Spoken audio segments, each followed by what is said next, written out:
ఒడియమ్మ బంటే రక్తపింజర్ రాయ్. అదిగో ఆ ట్రెండ్ నడుస్తున్నప్పుడైతే మేము బొటానికల్ గార్డెన్ కి వెళ్ళాం. ఎంట్రన్స్ కి బయట ఇలాంటి స్టాల్స్ ఉన్నాయి. కేసి లోపలికైతే వెళ్ళాం. ఎంటర్ అవ్వగానే ఇలాంటి బోర్డ్స్ మ్యాప్స్ ద్వారా బొటానికల్ గార్డెన్ లో ఏవేవి ఎక్కడ ఉన్నాయో క్లియర్ గా మెన్షన్ చేసింది. కరెక్ట్ గా మేము ఎంటర్ అయిన గేట్ దగ్గర ఈ గ్రీన్ బంటి ఉంది. దాని ముందు ఇలా పాండ్ ఎలిఫెంట్ స్టాచ్యూస్ అయితే ఉన్నాయి. ఈ గార్డెన్ లో ఎనిమల్ స్టాచ్యూస్ అక్కడక్కడ ఉన్నాయి. పిల్లలు అయితే భలే ఎంజాయ్ చేస్తారు. వాటితో పాటు ఇలా అడిషనల్ గా గేమ్స్ కూడా ఉన్నాయి. ఎంచక్క ఫ్యామిలీతో పిక్నిక్ కి రావచ్చు. పెద్దవాళ్ళు పార్టిసిపేట్ చేయడానికి బోట్ రైడింగ్, రోప్ వే లాంటివి కూడా ఉన్నాయి. స్టార్ట్అప్ బిజినెస్ ఐడియాస్ కోసం అయితే మార్నింగ్ వాక్ కే వెళ్ళండి. ఫ్యామిలీతో టైం స్పెండ్ చేయాలి అనిపిస్తే ఇలా పిక్నిక్ అయితే రావాలి. బొటానికల్ గార్డెన్ కి ఇదే ఫస్ట్ టైం రావడం. కవర్ చేయడానికి ఇలా కొంచెం ఫాస్ట్ గానే వెళ్ళాను. గార్డెన్ అంతా తక్కువ టైం లో కవర్ చేయడానికి మీరు ఇలాంటి వెహికల్స్ ని కూడా యూజ్ చేసుకోవచ్చు. ఈ గార్డెన్ కి మేము సండే వెళ్ళాము. క్రౌడ్ అయితే చాలా ఎక్కువ ఉంది. పార్క్ మొత్తం ఇలా పిల్లలతో నిండిపోయి గార్డెన్ లో ఈ ఎడారి మొక్కలన్నీ ఒక ప్లేస్ లో ఉంచారు. వీటిని చూడగానే నాకు కలేజా సినిమాలో అలీ గుర్తొచ్చాడు. మీరు గమనిస్తే ప్రతి మొక్క దగ్గర దాని scientific name, English, Telugu names కూడా రాసుంది. దాని పక్కనే ఒక రూమ్ అయితే ఇలా తాబేలు ఆకారంలో ఉంది. మన వాడికి ఎన్ని ఎనిమల్స్ చూసినా ఈ బంటే తెగ నచ్చేసింది.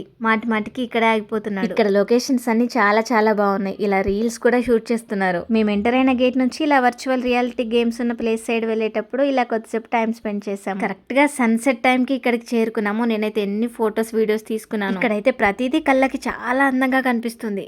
నేత్రానందం అంటారు చూసారా, అది గార్డెన్ కి వస్తే కావాల్సినంత దొరుకుతుంది. వాల్స్ మంచి పెయింటింగ్స్ తో ఉన్నాయి. అక్కడక్కడ ఇలాంటి పాయింట్స్ ఉన్నాయి. చెట్ల మధ్య నుంచి వెళ్ళే ఈ దారి, ఈ వంతెన, ఇలాంటివి బొటానికల్ గార్డెన్ లో చాలా చాలా ఉన్నాయి. ఇంకా మనం విఆర్ గేమ్స్ ఉన్న ప్లేస్ కి అయితే వచ్చేసాం. ఇక్కడ ఇలా కిడ్స్ కి కూడా సెపరేట్ విఆర్ గేమ్స్ ఉన్నాయి. అప్పటికే సాయంత్రం అయింది, చలి కూడా స్టార్ట్ అయింది. ఇది గార్డెన్ కి ఎండింగ్. దీంట్లో మీరు టికెట్ తీసుకుని విఆర్ ఎక్స్పీరియన్స్ చేయొచ్చు. దీనిలోకి వెళ్ళగానే మనోడికి ఇసుక కనిపించింది. అక్కడే కాసేపు ఉండిపోయాడు. ఇక్కడ మీకు 9 minutes ఆఫ్ 3D మూవీ కూడా ఉంటుంది. వీటన్నిటి ద్వారా మనం ఎనిమల్స్ ని 3D లో చూడొచ్చు. పక్కనే ఇలా ఫిషెస్ కూడా ఉన్నాయి. ఫారెస్ట్ లోకి వెళ్ళిన ఎక్స్పీరియన్స్ మీకు కావాలనుకుంటే ఇక్కడ ఒక కార్డ్ తీసుకొని మనం మినీ బస్ ఎక్కాల్సి ఉంటుంది. బస్ లో ఎక్కగానే మనకి ఇలాంటి విఆర్ గ్లాసెస్ అయితే ఇస్తారు. బస్ స్టార్ట్ అవ్వగానే మనకు 3D వీడియో కూడా ప్లే అవుతుంది. కొన్ని రకాల animals, tiger hunting clip 3D లో ప్లే అవుతాయి. ఇలా ల్యాప్టాప్ లో ప్లే అవుతుంది చూసారా, అది మనకు 3D లో కనిపిస్తుంది. ఒక 2 ఎనిమల్స్ ని చూడగానే నిద్రపోయాడు మనోడు. నిజంగానే ఎనిమల్స్ ని చూడడానికి వాటికి దగ్గరగా పోయినట్టు అనిపించింది. ఈ ఎక్స్పీరియన్స్ అయితే నాకు చాలా నచ్చింది. అప్పటికే చీకటి అయిపోయింది. ఇంకా అన్ని చూసి మేము కూడా అలసిపోయాము. గార్డెన్ లో చూసినవన్నీ మళ్ళీ మాట్లాడుకుంటూ ఇంటికైతే వచ్చేసాం.